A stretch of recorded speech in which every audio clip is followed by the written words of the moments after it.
Stories like that of former Muslim Hussein. The 12-year-old publicly professed his Christian faith in Turkey by wearing this silver cross necklace to school. It's not the physical cross, it's the meaning of the cross that's important. It's a beautiful thing. I wanted people to ask me about it, and then I could tell them about Christ. Hussein was 9 years old at the time. His father Hakim was once an Islamic scholar who had studied the Quran in Iran and Syria. But he had questions about Islam, questions that none of the religious scholars could answer. So Hakim began searching elsewhere for the truth. He discovered it in the Bible and church. After he came to faith in Christ, Hakim decided to take Hussein and his other children to church. I felt so alive hearing the hymns and singing at the church. I felt I had to learn more about this. I was so joyful. And after he accepted Christ, Hussein wanted to share the good news with others. He was unaware of the potential dangers he faced for leaving Islam. His sister saw him wearing the silver cross necklace and anxiously told her parents that Hussein was telling everyone that the family had become Christian. Because they feared persecution from militant Muslims, Hussein's parents prohibited him from wearing the cross. We referred to it as Hussein's problem.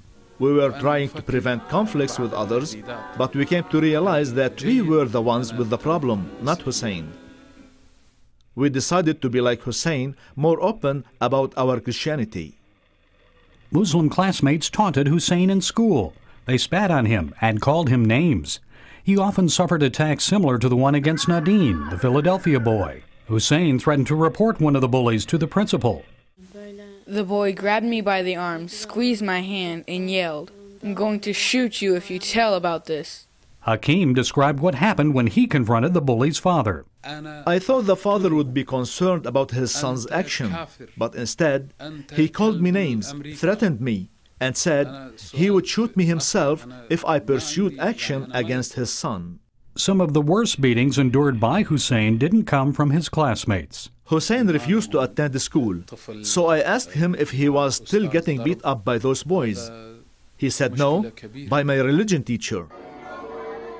Like in most Islamic countries, students of all faiths are required to attend Islamic studies in school. Those who refuse to recite the Quran and Islamic prayers are often beaten by the teacher. And so it was for Hussein. He says he was punished regularly with a 2-foot wooden rod because he wouldn't say the Islamic Shahada. أشهد أن لا إله إلا الله وأشهد أن محمدا رسول الله. I bear witness that there is no God but God, and I bear witness that Muhammad is the messenger of God. I don't like saying it. It isn't in my heart. It's just meaningless words to me.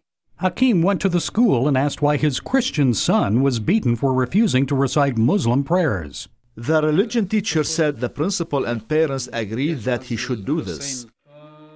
The teacher's beatings, the bullying, and the assaults from classmates took a toll on young Hussein.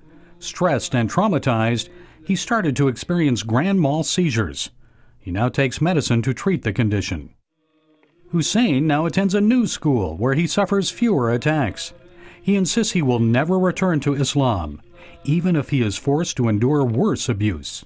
Christ said you would suffer for me. It's okay to suffer for Christ, and we should be happy to suffer for Christ. The Lord is with me.